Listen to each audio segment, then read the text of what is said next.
When the holidays start to feel a bit repetitive, reach for a Sprite Winter Spiced Cranberry and put your twist on tradition. A bold cranberry and winter spice flavor fusion, Sprite Winter Spiced Cranberry is a refreshing way to shake things up this sipping season. And only for a limited time. Sprite. Obey your thirst.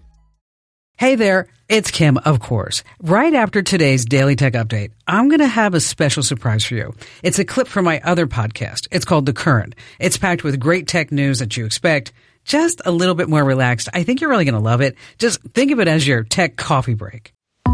As we begin the week, we do so with a new war. No, not Venezuela and not Ukraine. It's Disney, Google, AI, and big money. I'm Kim Komando for NetSuite. AI is everywhere. Companies who know how to use it are getting ahead. Download the free business guide, Demystifying AI right now, at netsuite.com/Kim. The war is official. The battle lines are clearly drawn. If you use AI to create images, say of any of the more than 200 Disney, Marvel Comics, or Star Wars characters from this day on, you can only use OpenAI, owners of ChatGPT. And there's more. Disney has filed a $1 billion lawsuit against Google for its AI copyright infringement in its AI image and video tools. And they're threatening NBC Universal, Meta's Character AI, and Warner Brothers Discovery. So the word is, use Disney without its permission in AI, and the mouse will roar. There's still time for you to win a $500 Amazon gift card. Go right now and enter at winfromkim.com. You don't want to miss this. I'm going to play a bite-sized sample of The Current. It's my other podcast where we dive into all things tech, trends, and life online. I think you're really going to love it. In business, they say you can have better, cheaper, or faster, but you only get to pick two. What if you could have all three? That's exactly what Cohere, Thomson Reuters, and Specialized Bikes have since they upgraded to the next generation of the cloud, Oracle Cloud Infrastructure. OCI is the blazing fast platform for your infrastructure, database, application development, and AI needs, where you can run any workload in a high-performance environment and spend less than with other clouds. How's it faster? OCI Block Storage delivers more operations per second. Cheaper, up to 50% less for compute, 70% less for storage, and 80% less for networking. Better, in test after test, customers report lower latency and higher bandwidth versus other clouds. This is the cloud built for AI and all your biggest workloads. And right now, with zero commitment, try OCI for free. Just go to oracle.com/Kim. That's oracle.com/Kim, oracle.com/Kim. Every business is asking the same question. How do we make AI work for us? The possibilities are endless, and guessing is too risky. But sitting on the sidelines is not an option. Your competitors are already making their move. This is exactly the kind of solution I'd turn to. With NetSuite by Oracle, you can put AI to work today. As the #1 AI cloud ERP, trusted by over 43,000 businesses, it brings your financials, inventory, commerce, HR, and CRM together into one single source of truth. That is what makes your AI smarter. It doesn't guess. It actually knows. It can intelligently automate tasks, deliver real insights, help you cut costs, and make AI-powered decisions fast. And this is not some add-on tool. It's AI built directly into the system that runs your business. Whether your company earns millions or hundreds of millions, NetSuite helps you stay ahead of the pack. Right now, get their free business guide, Demystifying AI, at netsuite.com/Kim. The guide is free to you at netsuite.com/Kim. netsuite.com/Kim.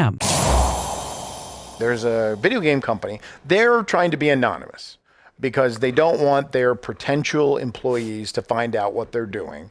They're going back to the olden days when it comes to graphic design. Obviously, video game company, they're going to need images for video games. Right. And they're very artistic, the video games. This is a small company, not a big one, in the games that they put out. And they're looking for graphic designers to start on a big project. And when they brought everybody in for an interview, yes, they brought them in, didn't talk to them on Zoom. In person, during the interview, they gave them a pen and paper and told them to draw something. Love that. Because they are finding that all the people that applied had these huge portfolios and it was all AI generated images. And they want to hire someone that's really an artist to be able to work on this.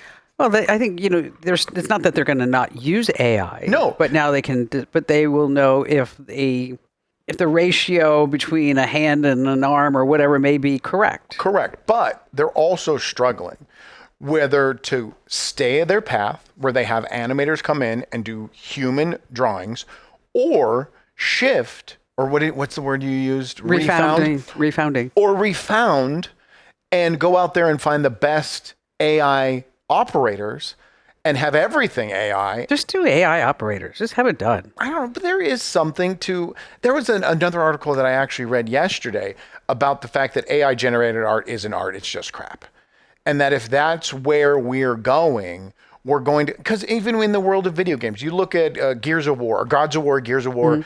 That video game series is acclaimed because of its visuals. I mean, it's nothing new when it comes to gameplay. But visually, it's beautiful, and that's artists, true artists behind that are pushing it. Yeah, but Grand Theft Auto, I mean... But that's based on gameplay, right? Yes. Grand Theft Auto is it's risque, it's violent, and it has an open world system, which is gameplay. That's what attracts people to that. So if that's all AI, no one's going to care. But there is this when it comes to art, where you don't want to walk into a museum in 15 years and look at this image and go, oh my gosh, that's so beautiful, that's so breathtaking. I connect to it. Oh yeah, it was just spit out by Gemini. Do you want that world? No, I don't. Okay. I don't want that world, but I'm just thinking realistically what's going to happen. You know, I mean,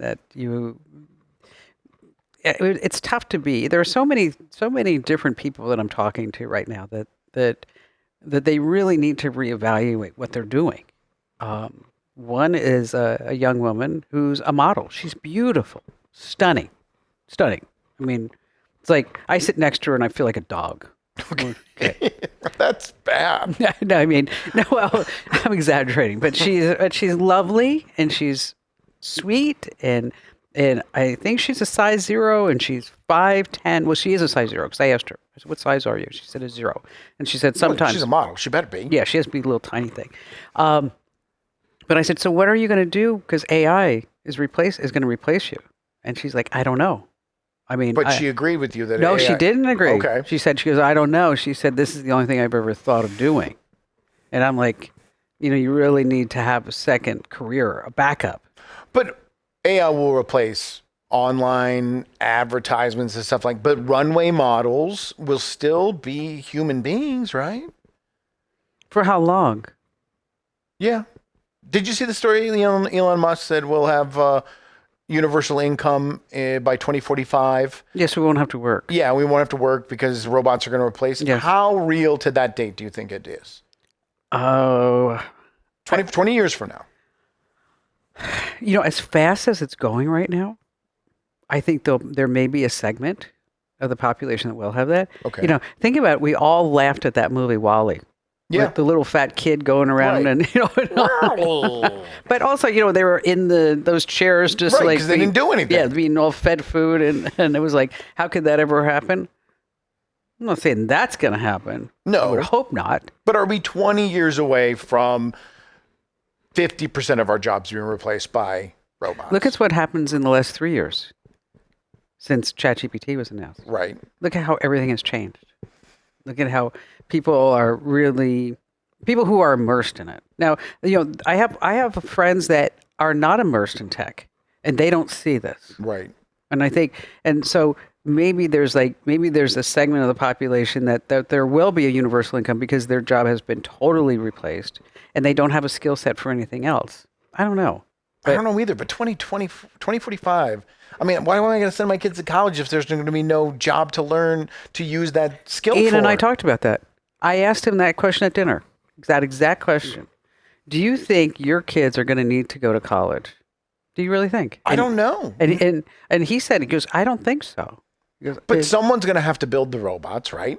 Someone's going to have to program the robots. Unless they're going to have robots programming and building robots, then what's the use of humanity at all? That's the problem. But there'll always be a digital goddess. Nope, we're replacing you with a toaster oven. What'd you say? Just unplug me. Yes, exactly. Just going to unplug. Whenever she gets out of line, just unplug her. Kim's being too annoying. Let's hit Control-Alt-Delete. Hey, if you love staying tech ahead, then you're going to love. I'm talking about my free newsletter called The Current. Join almost 1 million folks who get it every single day. It's quick, smart, and only takes 5 minutes a day. Yes. Sign up right now at getkim.com. That's getkim.com.